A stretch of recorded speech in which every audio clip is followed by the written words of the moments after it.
Hi guys, good afternoon. Welcome back sa Andy and Judge TV.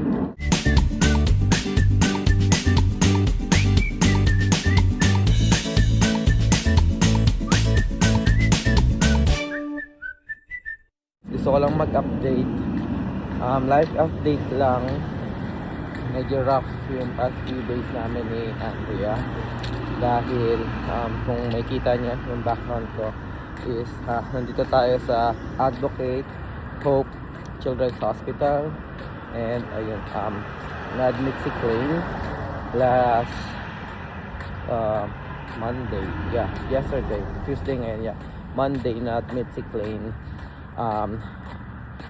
Siguro yung buong details guys, ano na lang namin sa inyo, future details.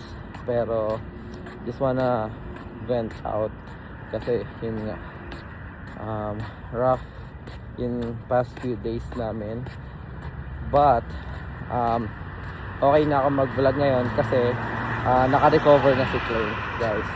Actually nandito kami yung buong pamilya sa room ni Clay dahil gusto din makita ni Claire. So sinundo ko sa school si Claire, and then yun, dalawa kami nagpunta dito. So mamaya pakita ko sa inyo si Clay. And maano na siya guys, maano na siya, energetic na siya, and malagalig na ulit, no? So nandun na ulit yung kulit niya compare nung Monday. Actually Sunday okay pa naman siya, bigla lang this like Monday morning nagkaroon siya ng lower extremity o dalawang leg niya ng hina, and parang talagang dinadrag niya yung feet niya or yung left leg niya para mag-walk. So kinabahan kami. Actually nasa work na ako noon, and ayun, tinawagan ako ni Andrea. Sabi niya dadalhin niya sa emergency kasi kung recall nyo, nagpa-lab si Clay. May vlog ako noon na nagpa-labs kami, no? So sabi nung sa assessment nung doctor niya, peds niya, is healthy naman talaga siya. Good yung weight, yung height medyo hindi okay, pero nag-increase and wala siya nararamdaman. Pero kung makikita niyo din sa previous vlog na yon, is nagpa-blood test kami o blood work up, and doon may nagkaroon ng abnormal labs, no? So sabihin ko na lang sa inyo siguro pagka clear na ang lahat, kasi for now we're still like working or communicating sa mga specialist, no, na doctor. Pero ayun, medyo malinaw na, pero hindi pa diagnosed, no. Pero medyo malinaw na kung ano yung problema. At least alam na namin. And ayun, and importante is okay na si Clay. Bumalik na yung normal labs niya, bumalik na sa mga normal values. And ayun, masaya lang kami for now. And si Claire nga is na-miss yung kapatid niya, no? Kaya pumunta kami dito. Ayun, nagdala kami food kanina. And tuwang-tuwa si Clay guys nung nakita yung ating talagang close yung dalawang yun eh. And ayun, update lang, currently naglalakad tayo ngayon sa parking lot C. Doon yung parking lot C. So makita niya medyo malayo yung nalakad ko kasi dito kami unang nagpark nila Andrea. Ayan, diyan banda. Dahil ang emergency room is nandoon. Ayun, kung kita doon. Pero doon yung emergency room, and yung building, hospital building ng kids na napag-admitan kay Clay is nasa kabila. I think likod nito. So umikot pa akong pa ganun. And then bala kong i-park na doon sa parking lot C. Kasi nagre-request sila Andrea ng ang chocolate, no. So bibili tayo sa 7-Eleven ng chocolate, pati si Claire. And ayun guys, update ko na lang kayo siguro later. Short vlog lang to guys, life update. Kung ano ba nangyari, gusto ko lang i-share. And ngayon lang ako nagkaroon ng lakas ng loob or Ewan ko kung anong right word doon or tamang opportunity para yun, ma-update ko kayo. So, again guys, see you na lang siguro later. Let's go. Sabi ko yung emergency area. So, diyan kami pumasok. And dito kami nagpark sa C. Ayan, dyan. Meron namang shuttle dito guys, which is yan, umiikot. Pero ginusto ko lang din maglakad-lakad, no? Para makapag ano ng fresh na hangin. Dahil medyo pagod kami ni Andrea lately. Salitan kay Klein. Actually, hindi na ako pumasok ngayon. And then yesterday nga is nag-ano tayo, no? Ito yung emergency nila. Yesterday parang 1 hour lang ako nasa work. Umuwi ako mga 8:30 dahil nakita na kami dito sa hospital ni Andrea. Yan. So kukunin ko lang si Genya dyan and nililipat ko sa C kasi doon ako nag-park para at least mas malapit. Guys, oh, mga EMS guys, oh. Naalala ko tuloy yung ano ba tawag dito sa amin dati. So shoutout mga taga Lifeline, no? So ang akin is saan ba ako na-assign dati? Ito yung ambulance nila. Sana ako na-assign dati sa Rockwell. And then na-assign din ako sa LGV, no? And St. Luke's. Actually nag-St. Luke's din ako. So ganyan kami. Yung loob namin ng ano is sa loob ng, parang may room kami sa loob ng St. Luke's. And tuwing magpapark kami, ayan, ganyan, papark sa hospital ng ganyan. And then naka-standby kami dun sa room na yun, no? Wala lang, na-share ko lang. So, nag-work ako sa Lifeline, I think, mga mahigit 1 taon. As a, EMT. And na-promote ako as a team leader. So, nag-lead ako ng team nun. And nung nakita ko, na-miss ko bigla. Kasi 24 hours ang shift namin doon parate. And guys, so dito tayo sa parking lot. Hiningal ako doon. Medyo malaki yung nilakad natin guys. And ano ba tawag nito? Nag-stairs tayo hanggang sa 3rd floor, no? So ito na si Genya. Ayan. So nakapark to siguro mga ano na, no? Ilang days na din. 2 days. Ayan. So hiningal talaga ako. Siguro kailangan natin exercise guys. Kakahingal na. Ayan. Punta lang tayo 7-Eleven and bibili tayo doon ng gusto nila, snacks. So nag-request yung mga kids, kasama na si Andrea. So snacks daw. So ayan, bilan natin sila. So guys, nandito na tayo sa 7-Eleven. And yung hospital nandun lang, oh. So tawid lang talaga siya. And bibili lang tayo guys ng mga snacks ng mga bata. And ano bang tawag nito? Snacks ni Andrea. Kasi si Andrea nagre-request. Nagre-request ng snacks yun. So, mga chocolate lang naman ang bibili natin. So, hanap na tayo dito. Ayun, dito. Dito yung mga candies. Tulad ng Reese, Hershey's. Siguro sa akin Reese Big Cup Reese. Ayun, 243 Crunch ni Claire. Ayan.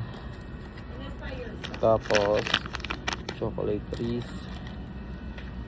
Ayan guys, nakabili na tayo. So ang binili natin is chocolate Reese Crunch. And may request na popcorn si Andrea, no? Caramel Garrett's na caramel popcorn. And then tatawid lang tayo doon. And yan, siguro update ko na lang kayo pag nandun na tayo sa room. Pakita ko lang din sa inyo si Claims kung kamusta na si Claims. See you later. Guys, ito na. Dala natin yung nakalimutan kong dalhin kanina. Ito yung snacks. And ito yung mga pinadala sa akin ni Andrea sa bahay. And nakikita nyo naman, oh. Dala ko yung Gundam niya. Gusto niya daw tapusin ngayon. Kasi ayun, although may TV sa room, no, and stuff, pero parang gusto niyang magbuo ng Gundam kasi isang night pa si Klein, may isa pa siyang test bukas. And actually pwede na siyang lumabas si Klein ngayon, sana today, pero sinabi namin since nandito na, gawin na yung test na kailangan niya pa. So ito yung hospital na napag-admitan kay Klein. So this is a whole building na to. Ayan, is for the children lang talaga, children hospital. And then yung main building is nandun, at nandun yung sa mga adult. Pero itong advocate here is meron silang separate, no, specialized for kids talaga. And kung tatanungin niyo ako bakit hindi sa Loyola, well, Loyola kasi tulad ng sinabi ko malayo sa amin, 1 hour. Kaya yung kinuha namin PIDS is malapit sa amin. And dito siya nag-work sa Advocate Children's Hospital. So dito kami na punta para at least hindi na mag-endorsement pa. Ayan guys, oh, napakaganda ng loob ng Children's Hospital nila. Ang daming art. So nakatutuwa nung pumasok si Claire kanina dito. Sobrang natuwa siya kasi tingnan niyo. Ayan, oh, ginawang parang tile art siya. Plus mga nandun pa. And then meron silang mga ginawang drawing, no, yung mga bata. Ayan. Tulad na ito. Astig. Meron na gustuhan si Claire. Parang abstract. Hindi abstract. Ewan ko anong tawag dito. Portrait. Ayan. Mga portrait na drawing. Siguro guys, update ko kayo pag nandun na ako sa loob ng room ni Klein. See ya. And guys, ganito kasi secure dito, no. So bago ka pumasok, ayun, kailangan mo muna tumawag. So, tawag muna natin.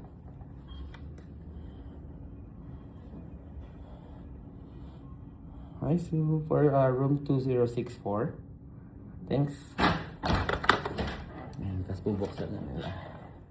Tapos yun, pasok na tayo. Let's go. Hi, Queen. What's up? Ang likot na. Ayun na yung pasyente. Oh. Nagbablog ako hali. Yeah. Sabi ko kasi okay na si Klein. Ngayon lang nagka-opportunity. Ayun si Claire. Oh. Hi Claire. Mamaya uwi na din tayo. Hanggang 8 lang kasi guys yung visiting. So may 2 hours pa kami. Yeah, probably. As long as the results are okay. Okay. Most likely. Usually that's how it works. So yeah. Yeah. Yeah. And he's, I mean, he's back to his baseline, it seems I like know. to me. Yes, he is. He's crazy. So, or not crazy, you know, but Yeah. typical 5-year-old boy. Yeah, we love that. He's so And he's happy because his sister is here. that's my daughter. Her name is Claire. Oh, Yeah. she Claire and Plain, yeah. Alright. All right, perfect. Sounds good. And then at midnight, we'll start him on the fluids just to make sure he's hydrated, okay? All right, thank you. Yeah. Thank you. Woo, woo, woo. Hi guys. Ayan, nandito na kami sa room ni Klein. And, yeah. Klein, how are you? Punta natin guys. Andun yung chocolate. Klein, ayan, madaming bubu ang baby. Are you happy na? Ayan na guys, oh. Dami niyang injection, oh. How do you feel? Huh? You feel good? Huh? Bukas daw uwi na. So, good news kasi isang test niya na move into 10 a.m. instead of 2 p.m. Wow! What? Hindi naman na surprise. Ayan, dinala ko kasi yung ano niya, tile block niya. Binibuild niya yan. Say hi! Hello guys. Rough 2 days. Ayan, di na kami nag-vlog nun. It's so Mga oras na yun guys kasi yun, sobrang na-stress kami ni Andrea. yeah. Ngayon lang Ako, ulit grabe kami. yung nakita ko kasi na ganun siya, sobrang nanginginig ako. Parang nagpapanik. Ito si Josh, alam ko kahit nasa work siya, nagpapanik na ganun siya. Kaya nag-out na ako agad nun. Oo. Umalis na ako. Sabi ko hindi na Buti si ate wala silang pasok nun. Tinulungan niya si mom. No. Wow, chocolate! And she's worried too. It's like, si Claire, tanong ng tanong sa kapatid niya, are you okay? Are you okay? Ayan, malakas na siya kumain. More. Are you happy ate's here? Ha? So hopefully after namin magawa lahat ng treatment, tas nasabi mo ba kung Yes, anong- hindi pa. Okay. Yeah. Siguro pagka Slowly. ano na lang. Kapag, Kung ano na talaga. Kapag nag-normal na lahat, hopefully it will Yeah. help him like grow talaga. And then i-ano namin, update namin kayo guys kung ano ba talaga Kasi, yeah, marami pang test. Yes. And before ma-confirm. So, ayan. Pero, ang importante, healthy na ulit si Klein. Yes. Okay na. Ito masaya na kami. Oo. Na he's okay. Yeah, he's okay. Right? Say hi. Say hi. Say hi first. Nag-build na siya, guys. Oh. Galing, ha? Alright, guys. Siguro update namin kayo later. Ayan, bye. Magkukwentuhan muna kaming apat dito, guys. Yeah. Kasi nag-request sila ng chocolate sa snack. Ayun yung request niya, guys. Oh. Sa akin, guys. Kasi ako, guys, kami ni Claire, umuwi kami sa bahay kasi may school siya. And, kami naiiwan doon. Si Andrea naiiwan dito. And, pero bumabalik kami dito after ng school. Ayan, guys. See you na lang later. Ayan na. Scarpit. Back. Klein is back. What's that? That's new. Ayun, Klein. Nuto niya ate niya. No. Dirty ate. No. Let's go to bed. No. Mom, excuse me.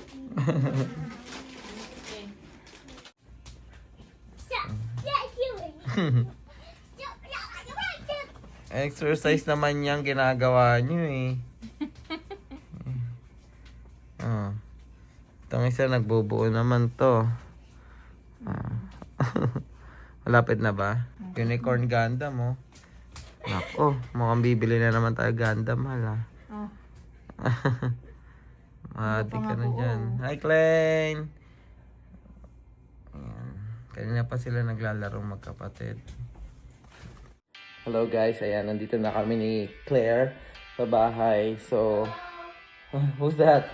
Claire? Hello. Ayun. So, dalawa lang kami ni Claire. Andun siya sa taas. Ayun. And, 2 nights na, no, na hindi namin kasama si Klein and Mommy. Check ko lang yun. Ayan, siguro dito ko natatapusin yung vlog, guys. Again, maraming salamat sa pagsama. And, syempre, maraming salamat na rin sa pakikinig, no? That's why itong pag-vlog talaga is important din sa amin. Kasi kahit pa paano isa, kami, vent out ng kung ano yung mga nangyayari sa amin. Parang diary na rin ng araw-araw namin or kung something significant happen sa buhay namin.